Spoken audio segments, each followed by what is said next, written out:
horses hide, we had 4 minute back.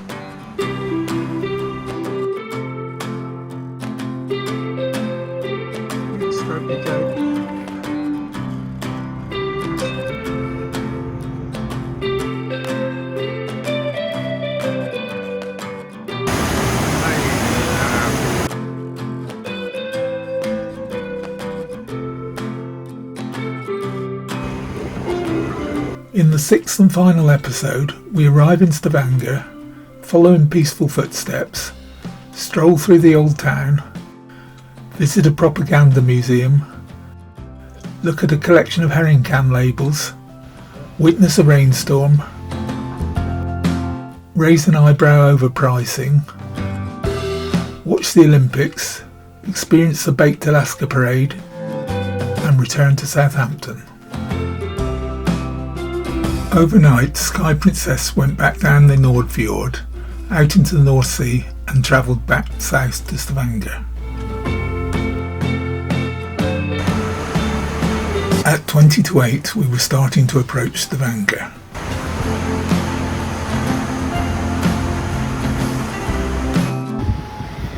So we're heading into Stavanger, 8:41, and we're due to arrive at 10. So there's a lot of stuff on the way. Mind you, our captain seems to have been early everywhere, so we may get a little earlier than that. A little bit of blue sky, lots of houses there. It's chilly-ish, not too bad.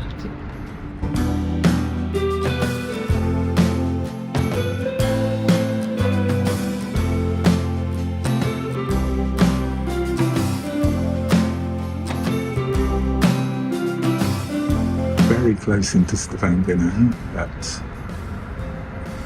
10 to 9, so it's obviously going to take quite a bit of time to tie up things. The timings for disembarkation have proved to be very accurate so far, even though we seem to turn up a fair bit beforehand. It's a little bloke on a bicycle down there. Well, it's probably quite a big bloke on a bicycle down there.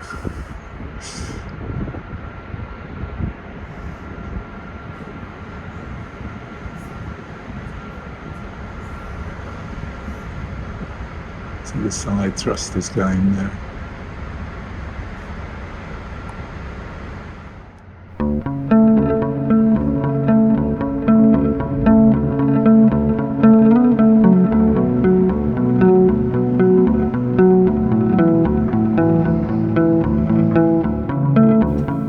After having some breakfast, we left the ship at 10 to 12. We had no idea of what we were going to do ashore, but it was apparent that we had docked right in the centre of Stavanger.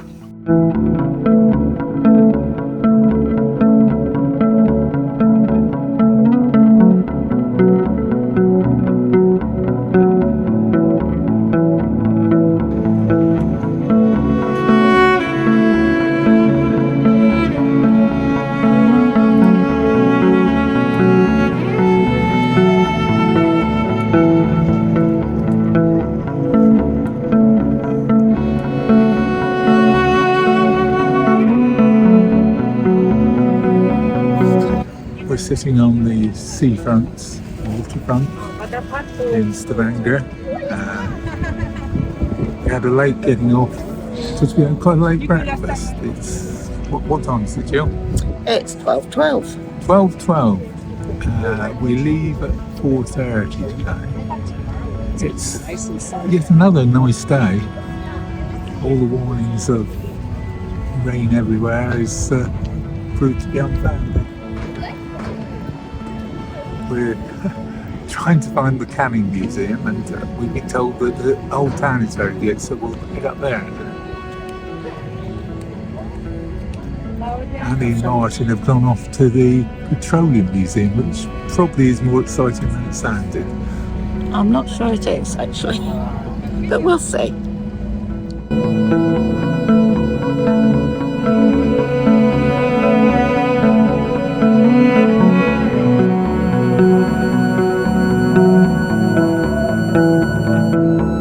You can see here how close the cruise terminal is to the centre of Stavanger. The old town is up behind those two large red-fronted buildings to the left of Sky Princess.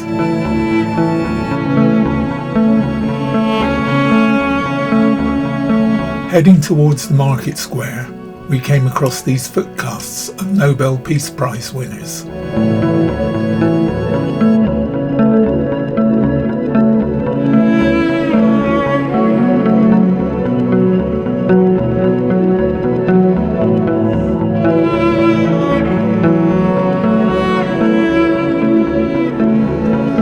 Jill's having a rest down on the seat down there somewhere.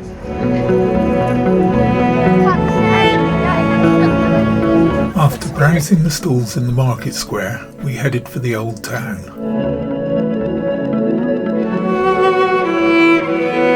The way to the old town, it's rather steep living up here. From the side we came from, but hopefully it'll be gentler going back.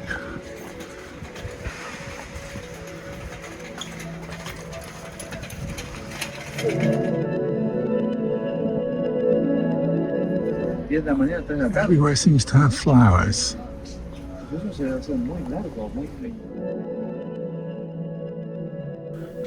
We weren't sure exactly where the Canning Museum was, but we spotted this sign. Idis is a local dialect word for label. We hadn't a clear idea of what to expect from the museum, so I went up to investigate.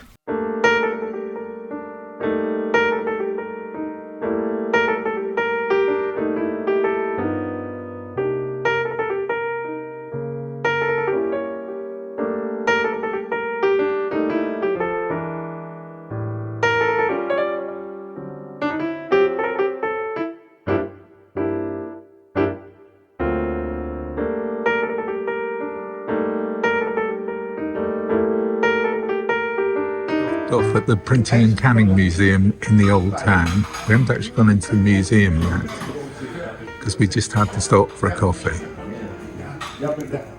Jill's had an iced coffee and my usual cappuccino awaits. It tastes nice and strong. The coffees cost around £4 each. While we were drinking our coffee, Annie and Martin joined us. Martin was peckish, so he ordered a shrimp sandwich, which cost 234 Norwegian kroner, about £16.60. Entry to the museum cost around £7.80 each for us oldies. We soon came across a large propaganda exhibition, which was on loan until February 2025 from the Norwegian National Museum of Justice in Trondheim.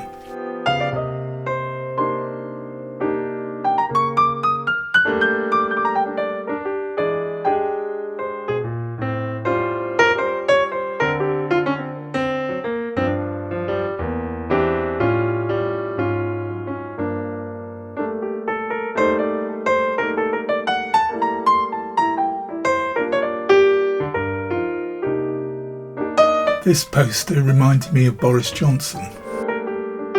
Here we see Quisling and his propaganda minister. Quisling was the founder of the Norwegian National Unity Party, the Norwegian counterpart of the German Nazis. In 1942 he became head of the puppet government under German occupation. At the end of the war he was tried for treason and executed by firing squad in October 1945.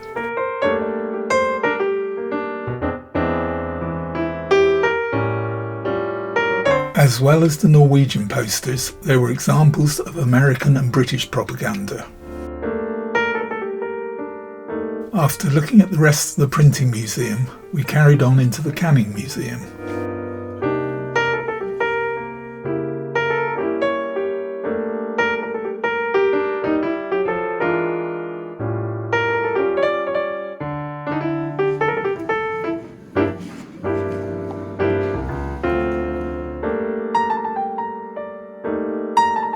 We saw how herring were smoked and dried. We were invited to taste them. I declined, but Jill accepted, and wished she hadn't.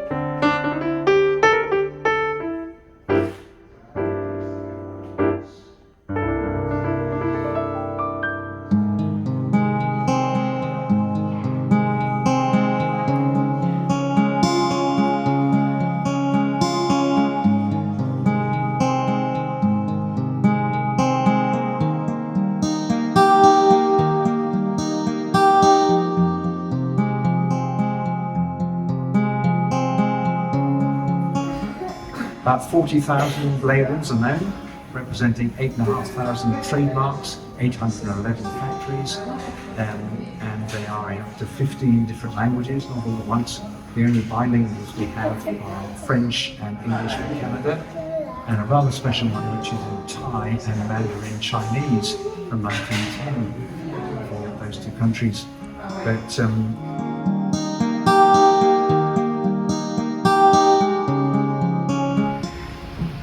and we're back on board and in the best place because it is absolutely tipping it down.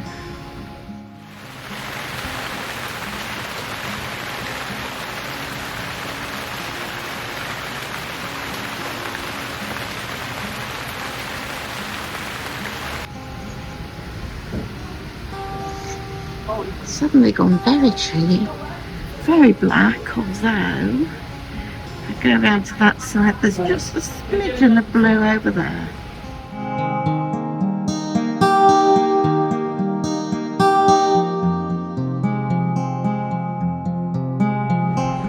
Weather's cleared up now.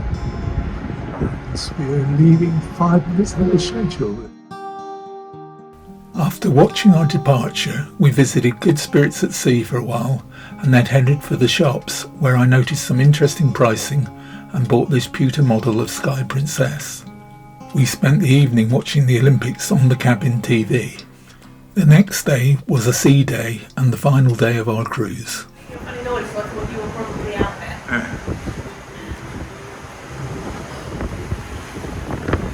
Looks like it's clearing up a bit out there now, but oh goodness, spray out the front. What? Spray out the front. It looks like the weather's clearing up a bit now.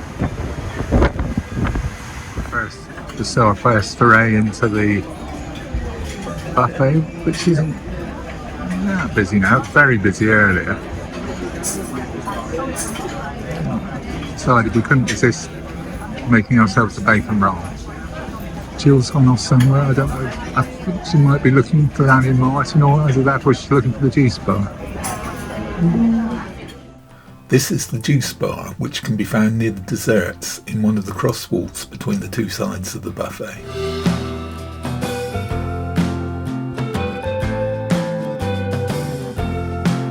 We sat out on deck for a while watching the Olympics.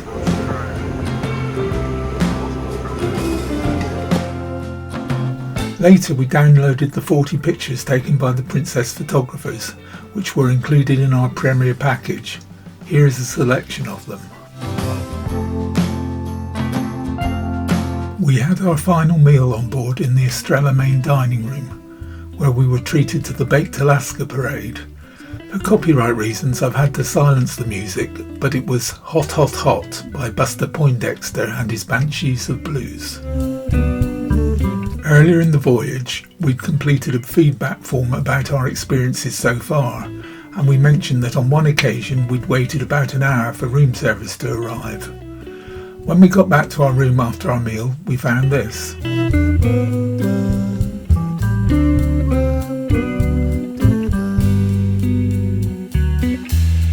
Later, we paid one last visit to Princess Live for a quiz and then watched Asian Soul in the Piazza for a while before heading for bed.